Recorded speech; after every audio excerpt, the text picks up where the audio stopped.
بسم الله الرحمن الرحيم. بسم الله وبحمده. السلام عليكم ورحمة الله تعالى وبركاته. الحمد لله رب العالمين والعاقبة للمتقين ولا عدوان إلا على الظالمين. أشهد أن لا إله إلا الله وأشهد أن محمدا عبده ورسوله وصفيه وخليله بلغ الرسالة وأدى الأمانة ونصح الأمة وجاهد في الله حق جهاده. Amma ba'du. Sebelum tiang penunggu sami memulai pengajian pada malam hari ini, seperti biasa, mari kita bacakan bacaan suratul Fatihah kepada guru-guru tiang pelunggu sami, kepada orang tua tiang pelunggu sami, kepada anak-anak tiang pelunggu sami, kepada seluruh orang yang berjasa dalam kehidupan tiang pelunggu sami. Yang masih hidup di antara mereka, semoga Allah panjangkan umurnya, berikan keberkahan dalam hidupnya, dan matikan kita semua dalam keadaan husnul khatimah. Dan yang sudah meninggal dunia di antara mereka, semoga Allah ampunkan segala dosanya, terima segala amal kebaikannya, dan ditempatkan di sisi Allah di tempat yang terbaik. Ala hadhihi niyyah wa likulli niyyatin salihah bisiril Fatihah.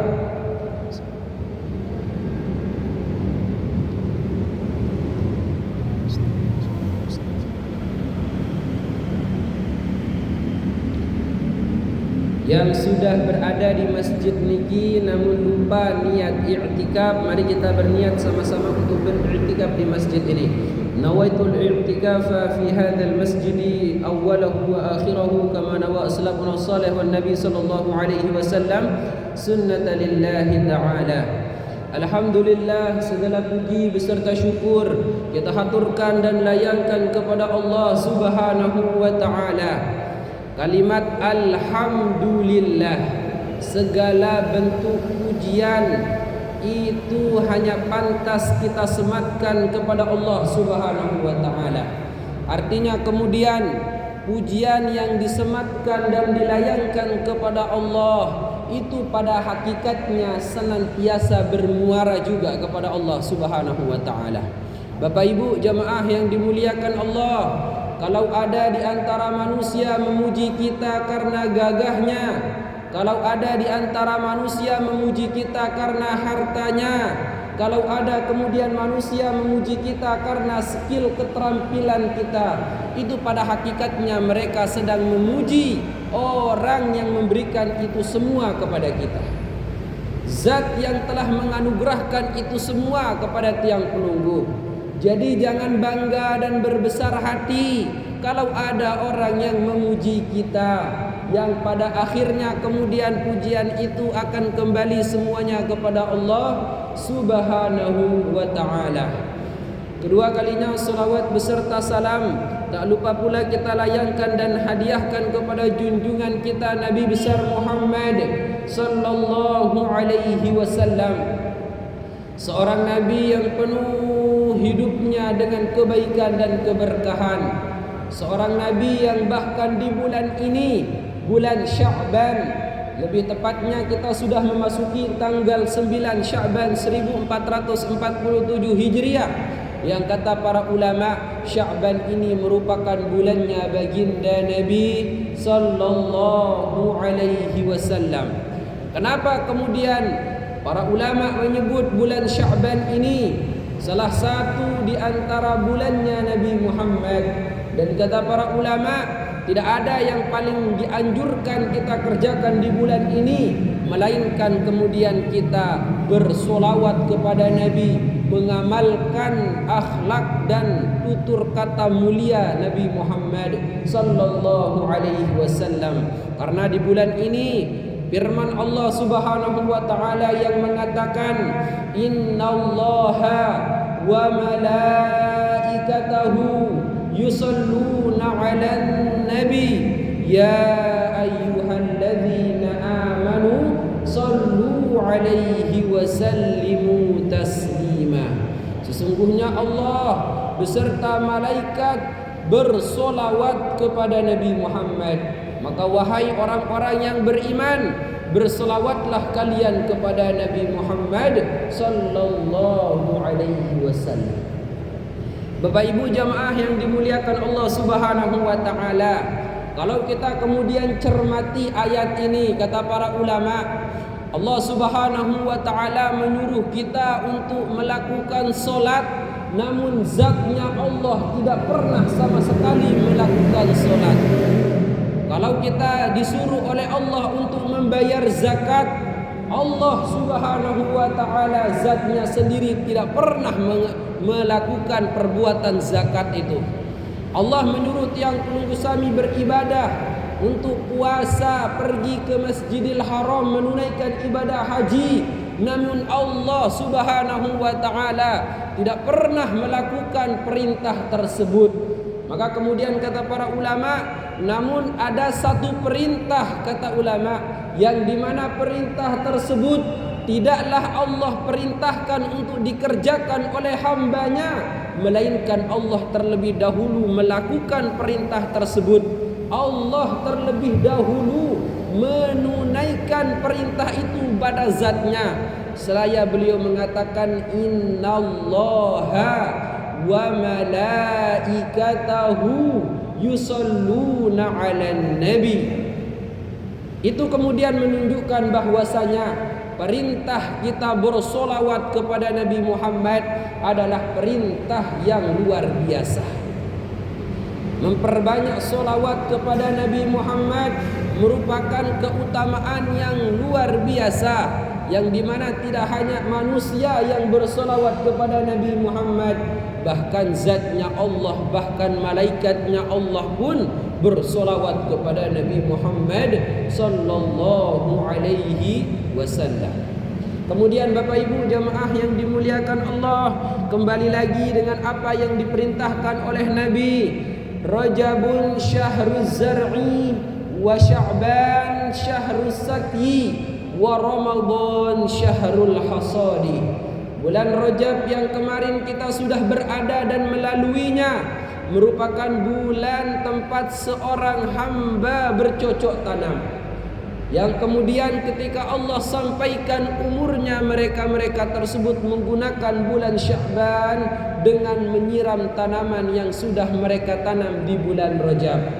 Artinya kemudian kebaikan-kebaikan yang tiang pelungguh sampun kerjakan di bulan Rajab, mari kita istiqomahkan, mari kemudian kita terus ikhtiarkan supaya kebaikan itu kita pupuk, kita airkan, supaya benih-benih kebaikan di bulan Rajab tersebut semakin besar adanya, semakin pertumbuhannya semakin cepat, supaya kemudian ketika Allah sampaikan umur kita semua masuk kepada bulan Ramadan, Allah Subhanahu wa taala izinkan kita untuk memanen kebaikan-kebaikan tersebut.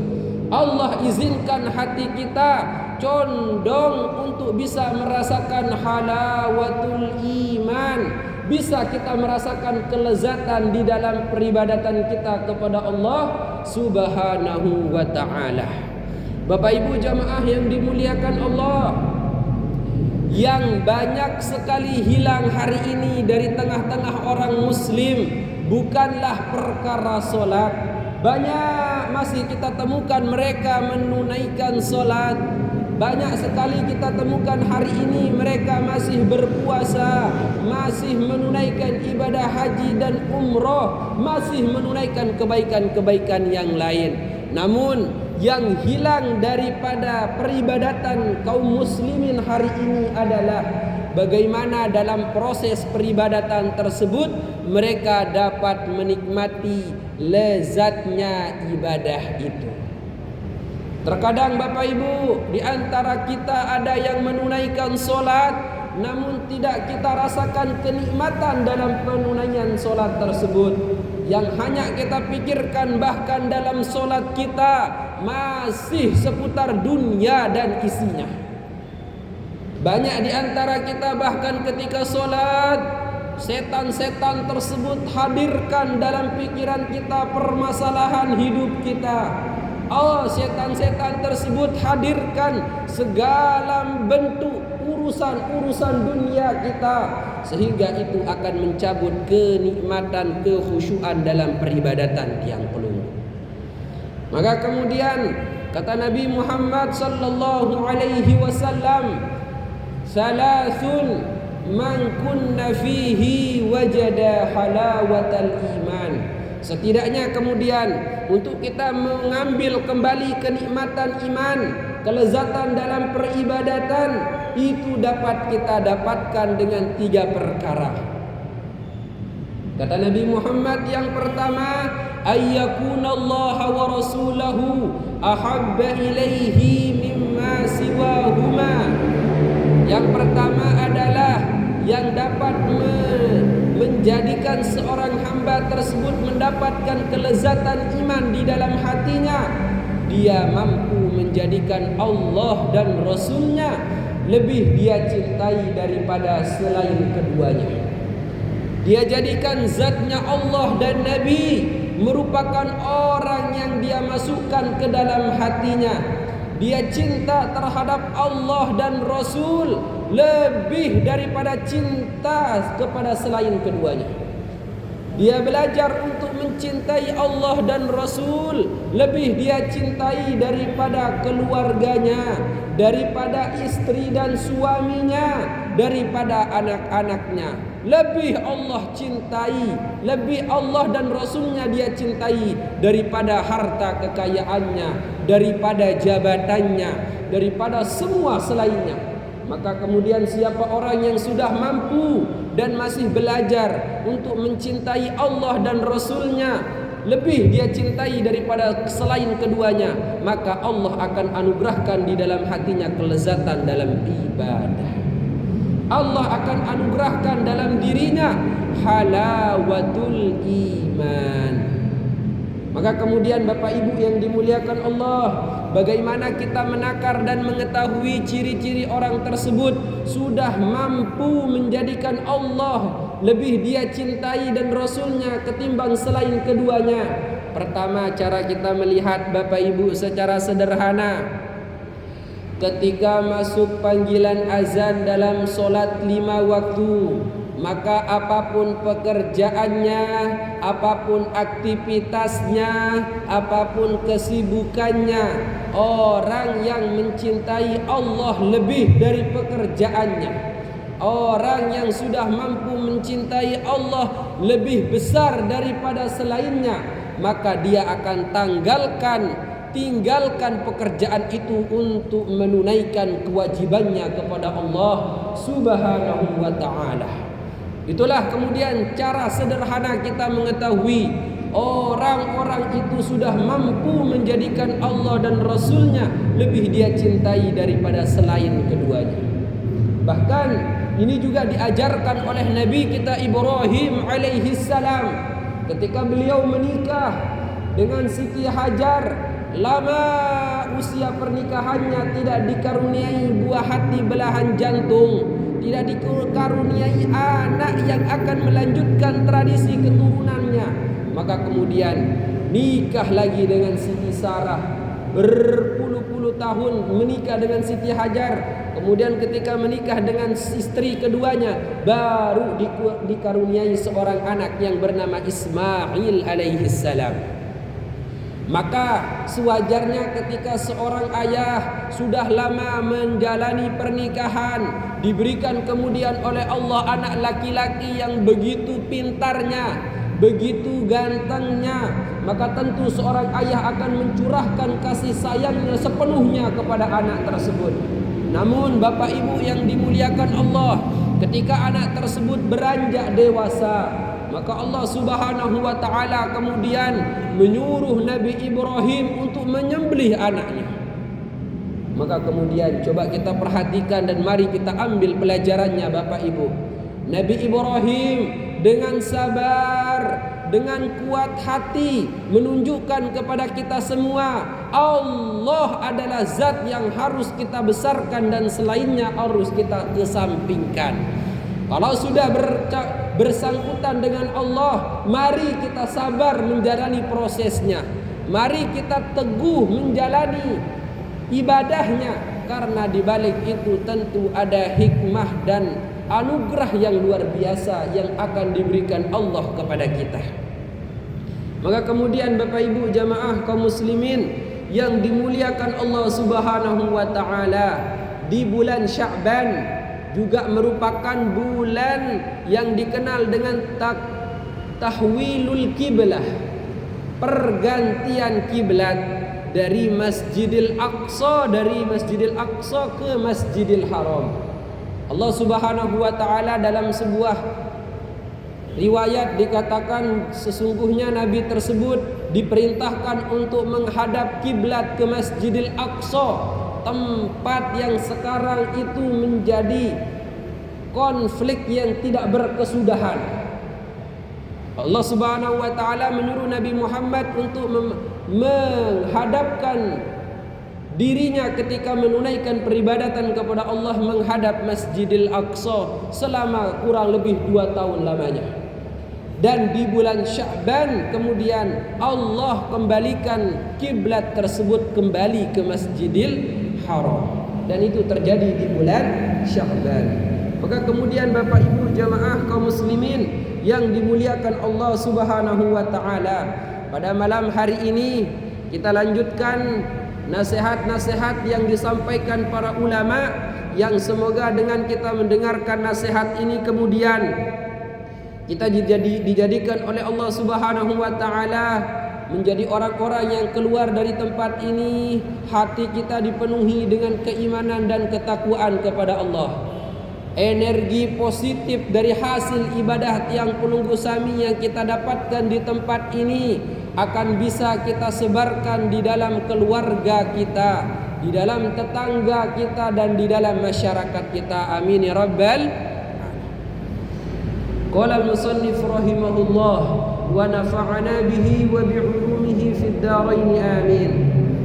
Al-maqalatu at-tasi'atu qala ba'dul hukama 10 khisalin yabghuduha Allah Subhanahu wa ta'ala min 10 anfus.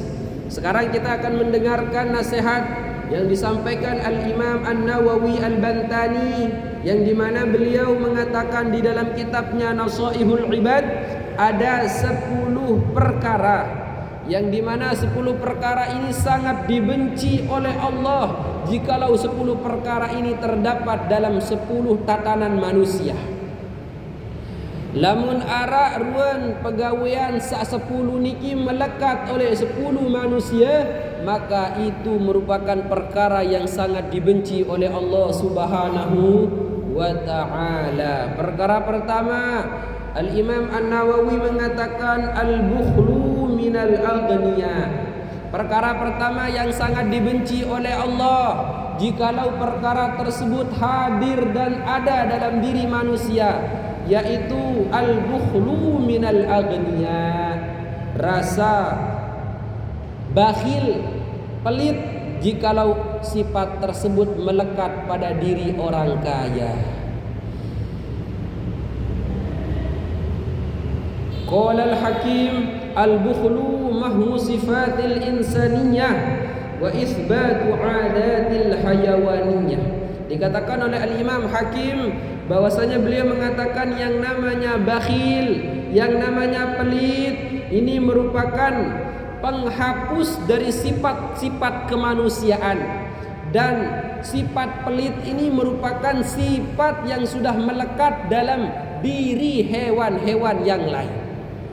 Maka kemudian secara tidak langsung Bapak Ibu, jikalau pelit, kikir itu sudah melekat dalam diri manusia, maka sifat-sifat kemanusiaannya lambat laun akan hilang dan digantikan oleh sifat-sifat yang melekat dalam diri binatang-binatang yang lain. Bakhil itu Bapak Ibu kalau ada dalam diri orang kaya merupakan perkara yang sangat dibenci oleh Allah Subhanahu wa ta'ala, yang mungkin kalau pelit itu berasal dari orang miskin wajar. Dia narak kepeng duwe bandeng isinya bersedekah. Lagu lamun wah pelit niki arak oleh diri dengan sak sugih, ye berdoa dengan niki lagu dan milih berbeng, maka itu merupakan perkara yang sangat Allah benci dari diri seorang yang kaya. Makanya kemudian di dalam sebuah hadis dikatakan, boleh kita itu iri, boleh kita itu cemburu Bapak Ibu, dalam dua sifat yang terlekat dalam diri manusia.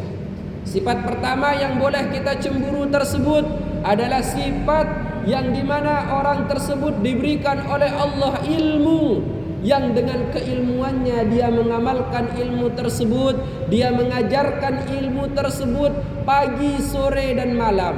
Kanggun teriri oleh dengan samarak niki. Ya Allah, dengan alim niki si luar biasa ngamalan ilmu. Ya Allah, dengan alim niki iring ke isi. Padahal 24 jam waktu padan marak tiang. Lagu ni je Masya Allah si kuat. Terkicat isi Allah balung yang ngajahat. Kanggun tak iri marak niki. Dan yang kedua kata Nabi, boleh kita iri kepada orang-orang yang Allah berikan, amanahkan dalam kehidupannya harta, yang kemudian dengan harta tersebut mereka infakkan, mereka sedekahkan, mereka bantu orang-orang yang membutuhkan pagi, sore, siang dan malam. Lamun terseriuan serminan ruan Bapak Ibu, orang kaya yang dermawan, orang kaya yang gemar membantu orang yang membutuhkan, maka yang seperti itu boleh kita iri selaku orang yang tidak ada. Ya Allah, kesugih naran dengan niki lagu si lemuh. Ya Allah, si tahun dengan niki ujuk dengan sak membutuhkan. Maka kemudian orang-orang seperti itu sangat susah kita temukan dalam diri orang kaya. Maka kemudian Bapak Ibu yang dimuliakan Allah Subhanahu wa taala, yang pertama tadi kata Al-Imam An-Nawawi, kalau sudah pelit tersebut melekat dalam diri orang kaya, sesungguhnya itu merupakan tanda Allah sedang murka kepadanya. Tapi kemudian kalau orang kaya itu Allah jadikan orang-orang yang dermawan, artinya kekayaannya tersebut mengandung kebaikan. Artinya orang kaya yang dermawan itu merupakan orang-orang yang Allah berikan kebaikan dalam kehidupannya. Kemudian yang kedua kata Nabi, yang dimana 10 perkara ini kalau melekat dalam diri 10 manusia sangat dibenci oleh Allah, yaitu wal kibru minal fuqara, yaitu rasa sombong kalau ada dalam diri orang-orang miskin. Kalau mungkin Bapak Ibu andai kata kanggo sombong, maka dengan sasugih niki wajar niat sombong. Kenapa? Mereka dengan segala rupa kelebihan dan amanahnya. Dan kebanyakan memang orang kaya itu sombong. Lagu lebih tergedekan malik, lebih bengur ke si Allah. Lamun arak dengan sak miskin pun sombong. Sudah tahu orang tuanya tidak mampu membelikannya motor yang harganya di atas 20 juta. Dia paksa orang tuanya supaya bagaimana anak tersebut kemudian bisa menaiki dan menunggangi motor yang harganya di atas 20 juta. Sombong dengan jelang ini. Sudah tahu kehidupannya itu, pendapatannya itu sedang-sedang saja, tetapi gaya hidupnya melebihi orang kaya pada umumnya. Sombong dengan jelang miskin lagi Bapak Ibu. Dan itu merupakan sifat yang sangat dibenci oleh Allah jikalau sombong itu melekat dalam diri orang yang miskin. Di sini kemudian Nabi sallallahu alaihi wasallam mengatakan, "Idza qala ar-rajulu halakan nas fa huwa ahlakuhum."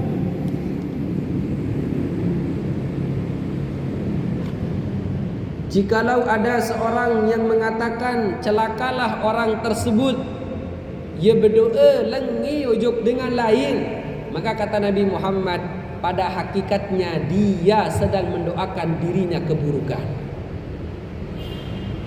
Sekali lagi Bapak Ibu, di dalam sebuah hadis dikatakan, siapa orang yang mendoakan jelek kepada orang lain, pada hakikatnya dia sedang mendoakan pada dirinya sebuah kejelekan. Makanya kemudian jangan pernah sekali-kali kita doakan orang yang tidak baik, Bapak Ibu. Bagaimanapun keadaannya, bagaimanapun kondisinya, jangan pernah doakan sesuatu hal yang buruk kepada orang lain. Kenapa? Karena pada hakikatnya doa keburukan tersebut kita layangkan untuk diri kita sendiri. Sama halnya kemudian dengan doa yang baik. Ketika kita doakan orang dengan kebaikan, itu pada hakikatnya kita sedang mendoakan diri kita dengan kebaikan tersebut. Maka kemudian Bapak Ibu jamaah yang dimuliakan Allah, jangan pernah sekali-kali kita berdoa yang tidak baik kepada orang lain. Kenapa? Karena kalau sudah kita mendoakan perkara yang buruk kepada orang, berarti kita sudah menganggap diri kita lebih baik daripada orang itu. Dan itu termasuk dari perkara sombong. Menganggap dirinya lebih baik, menganggap dirinya lebih taat, menganggap dirinya paling bisa, dan menganggap selainnya itu di bawahnya. Tidak boleh Bapak Ibu. Yang ada itu kemudian kita diajarkan oleh para ulama untuk memandang diri kita dengan seburuk-buruk pandangan. Tidak ada manusia di dunia ini pada hakikatnya yang lebih buruk dari kita. Pernah dulu Al-Imam Al-Adni itu dites oleh bapaknya ketika beliau sudah menuntut ilmu puluhan tahun dan izin melakukan perjalanan dakwah kepada bapaknya. Kemudian Al-Imam Al-Adni mengatakan, bapaknya Al-Imam Al-Adni mengatakan, kalau begitu sekarang wahai anakku, ujiannya bukan ujian kayak sekolahan. Ya berjawab ruang soal pun wah jawab selesai tidak. Bapaknya mengatakan sekarang kalau kamu sudah ingin melakukan perjalanan dakwah, sebelum itu wahai anakku, bawakan kepadaku dalam kurun waktu 24 jam orang yang lebih hina daripadamu. Seorang penuntut ilmu yang fokusnya hanya untuk ilmu, sudah belajar puluhan tahun lamanya, sekarang sudah jadi orang alim, kemudian oleh bapaknya disuruh untuk mencari orang yang lebih hina, lebih bodoh, lebih buruk dari dirinya. Maka kemudian Al-Imam Al-Adni keluar dari rumahnya dan mendapati kemudian di tengah perjalanan ada seseorang yang sedang memungut sampah. Kemudian di dalam hatinya Al-Imam Al-Adni mengatakan, mungkin saja bisa aku bawa orang tersebut.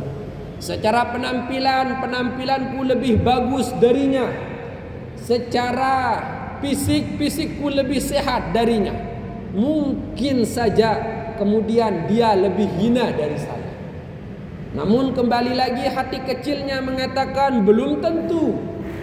Bisa saja sekarang perbuatannya mungkin hanya memungut sampah, tapi kemudian di dalam hatinya penuh dengan kebaikan yang tersembunyi.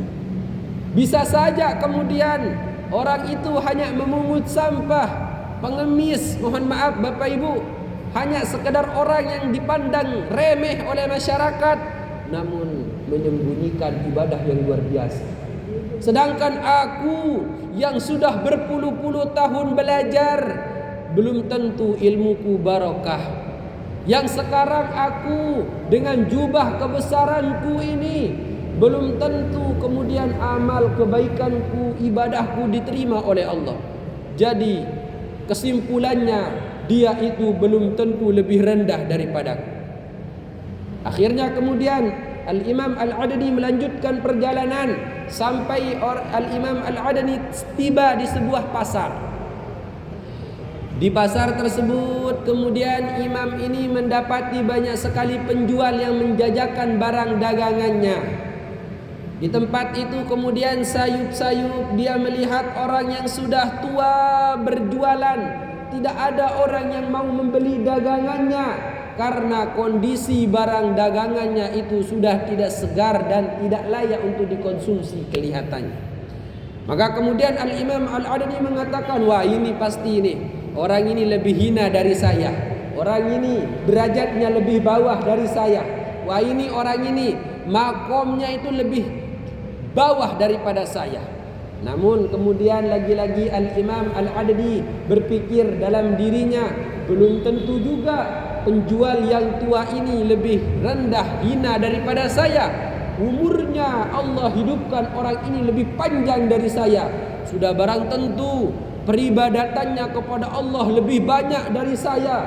Sedangkan saya orang yang baru menginjak usia dewasa, yang usia saya 30 tahun, sedangkan orang tersebut sudah berusia 60 tahun lebih. Tentu ibadah saya kepada Allah jauh lebih sedikit daripada orang ini. Artinya kemudian, wah ini tidak bisa ini. Saya ini bukan orang yang lebih mulia daripadanya. Sampai kemudian Bapak Ibu jamaah yang dimuliakan Allah, sampai kemudian Imam Adni ini sudah mengitari kota Baghdad tersebut, ada yang mengatakan kota Yaman tersebut, sampai pada akhirnya bertemu dengan orang gila, orang yang sudah tidak waras. Kemudian Imam Adni mengatakan, wah ini pasti ini orang ini lebih hina dari saya. Orang gila ini derajatnya lebih bawah dari saya. Ya pastilah saya ini setidaknya lebih mulia dari dirinya, kata Imam Adni di dalam hatinya. Namun kembali lagi hati kecilnya berbisik, wahai Imam, belum tentu orang gila itu lebih hina daripadamu. Memang secara kasat mata dia gila, memang secara kasat mata dia lusuh, memang secara kasat mata dia tidak punya apa-apa, tidak punya ilmu, tidak punya amal, tidak punya apa-apa, baju kebesaran sepertimu. Namun dia gila. Orang gila itu tidak ada hisabnya di hadapan Allah. Artinya rufi'al qalam, tidak ada hisab di hadapan Allah, artinya pasti orang tersebut masuk ke dalam surganya Allah. Saya walaupun sudah belajar lama, sudah sekarang menjadi orang berilmu, dengan segala usaha saya, belum tentu pada akhirnya saya akan dimasukkan oleh Allah ke dalam surga, kata dalam hati. Berjam-jam kemudian Al-Imam Adni ini mencari orang yang lebih hina dari dirinya, sampai satu hari tidak mendapati orang yang lebih hina. Akhirnya imam ini pulang ke hadapan ayahandanya dengan tidak membawa satupun orang yang lebih hina dari dirinya. Kemudian ketika sampai di rumah, Al-Imam Al-Adni ditanya oleh bapaknya, wahai anakku, mana kemudian orang yang kamu bawakan yang derajatnya lebih hina dari dirimu? Maka kemudian Al-Imam Adni menceritakan seluruh kronologi ceritanya, dari bagaimana dia bertemu dengan seorang pengemis, lanjut bertemu dengan seorang penjual yang tua, lanjut bertemu dengan orang gila dan seterusnya. Kemudian pada kesimpulannya Al-Imam Al-Adni mengatakan, wahai bapakku, sesungguhnya tidak ada di dunia ini pada hari ini aku temukan orang yang lebih hina daripada aku. Apa kemudian kata bapaknya Al-Imam Adni? Apakah dia marah kepada anaknya yang tidak menemukan orang yang lebih hina daripadanya? Maka lantas kemudian ayahandanya kemudian tersenyum seraya mengatakan, wahai anakku, sesungguhnya sekarang sudah waktunya kamu melakukan perjalanan dakwah. Artinya kemudian Bapak Ibu yang dimuliakan Allah, dari pelajaran itu kita bisa mengambil pelajaran. Mari posisikan hidup kita sebagai orang yang paling rendah kedudukannya di hadapan manusia pada umumnya. Mungkin secara kasat mata kita terlihat mulia dengan peci, songkok dan ibadah kita, namun belum tentu kemuliaan itu ada di hadapan Allah.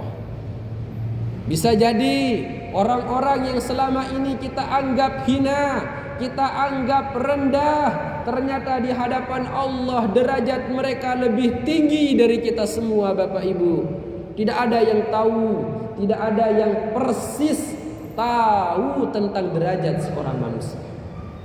Maka kemudian dikatakan di dalam sebuah pepatah Arab, kun indallahi khairun nas wa kun indan nas syarrun nas wa kun indan nas ummatan minan nas au kama qala.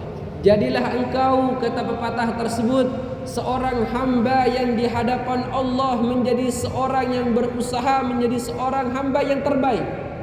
Kita keluarkan potensi kita untuk beribadah yang terbaik di sisinya. Apapun ibadah itu mari kita lakukan secara maksimal kepadanya. Dan kata pepatah tersebut, dan jadilah engkau seorang manusia di tengah-tengah manusia merupakan orang yang paling hina menurut dirimu sendiri. Sehingga kemudian ketika kita dicaci, dihina, dimaki, tidak ada rasa sakit di dalam hati kita. Kenapa? Memang kita sudah orang yang tidak mulia. Memang kita sudah belajar memposisikan diri sebagai orang yang hina, Bapak Ibu. Biasa niki nggih dengan lamun gedek teolok niki Bapak Ibu ada kesombongan dalam hatinya. Biasanya orang kalau disinggung, tersinggung dia biasa ada kesombongan di dalam hatinya. Pernah dikisahkan Al-Imam Ali Zainal Abidin, anak daripada Al-Imam Husain bin Ali bin Abi Thalib karramallahu wajhah. Pernah beliau dengan beberapa muridnya berjalan-jalan di kota Madinah. Kemudian tiba-tiba ada orang Yahudi datang ke tengahnya dan memaki Imam Ali Zainal Abidin dengan makian, cacian, hinaan yang begitu banyak. Sampai-sampai anak-anak didiknya, santri-santrinya itu geram dan ingin memukul orang Yahudi tersebut. Namun kemudian contoh akhlak yang baik dicontohkan oleh Al-Imam Ali Zainal Abidin kepada kita semua. Beliau menahan para santri-santrinya untuk tidak memukul orang yang sedang menghina, orang Yahudi yang menghinanya di depan murid-muridnya. Niki Masya Allah lamun makin nggih menarak tuan guru niki ile jamaah sak loyal niki tiba-tiba tuan guru macam menintakan insyaallah ngamuk tuan guru niki. Niki Al-Imam Ali Zainal Abidin dicaci, dimaki, dihina dengan hinaan yang banyak. Maka kemudian dengan sabar Imam Ali Zainal Abidin mendengarkan perkataan orang Yahudi tersebut. Sampai kemudian orang Yahudi tersebut sudah lelah mencaci Imam Ali Zainal Abidin. Kemudian spontan Imam Ali mengatakan, wahai saudaraku, sesungguhnya kekurangan yang kamu sebutkan tadi itu merupakan segelintir kecil dari kekurangan yang sangat banyak yang ada dalam diriku. Sehingga orang tersebut dengan malunya kemudian mengatakan, wahai imam, sesungguhnya aku ini mencacimu, mengolok-olokmu, menghinamu karena aku ingin mengetes apakah akhlaknya seorang yang soleh itu akan berubah dengan cacian dan makian. Namun Bapak Ibu, ketika orang-orang soleh, orang-orang yang dekat hubungannya dengan Allah, dicaci mereka, dimaki mereka, tidak menjadikan mereka itu meninggalkan akhlak budi pekerti luhurnya. Jadi Bapak Ibu mohon maaf, kalau ada pejabat, kalau ada ulama dicaci kok tersinggung. Siapa yang diikuti? Seorang ulama yang luar biasa mengikuti akhlaknya baginda Nabi, dicaci, dihina, dimaki, itu biasa Bapak Ibu. Bahkan kita punya ulama namanya Profesor Dr. Buya Hamka. Ini merupakan salah satu tokoh yang hidup ketika Soekarno itu berkuasa menjadi presiden. Dijebloskan ke dalam penjara oleh Soekarno karena beda pemahamannya, berseberangan pemikiran prinsip kenegaraannya. Namun apa yang dilakukan wahai Bapak Ibu jamaah yang dimuliakan Allah, di dalam tempat yang mungkin secara kasat mata kita mengatakan tempat itu adalah tempatnya penjahat, tempat penjara itu merupakan tempatnya orang-orang yang tidak bermoral.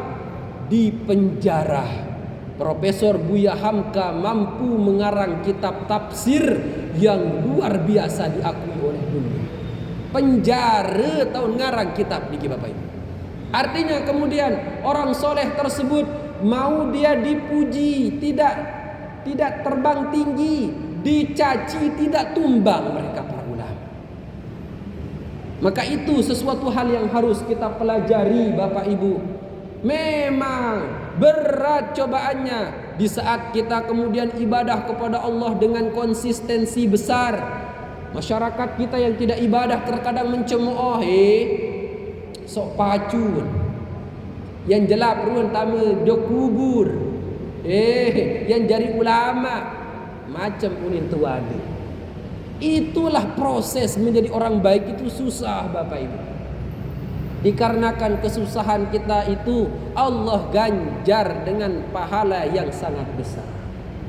Maka kemudian Bapak Ibu jamaah yang dimuliakan Allah, ketiga kata Al-Imam An-Nawawi, perkara yang kalau ada dalam diri manusia maka manusia tersebut akan mendapatkan kemurkaan dari Allah. Yang ketiga kata Al-Imam An-Nawawi, wattama'u 'anil ulama. Kita bahas tadi, perkara ketiga itu rasa rakus kalau ada dalam diri seorang ulama. Lamun arak ulama rakus niki Bapak Ibu, rakus oleh dunia, maka itu termasuk perkara yang sangat dibenci oleh Allah Subhanahu wa taala. Bapak Ibu jamaah yang dimuliakan Allah, yang akan Allah masukkan ke dalam neraka bukan mereka pertama kali itu, bukan mereka yang bermaksiat 24 jam, bukan mereka yang kafir. Bapak Ibu jamaah, yang akan pertama kali Allah cebloskan ke dalam neraka adalah mereka ahli agama yang memperjualbelikan agama untuk kepentingannya.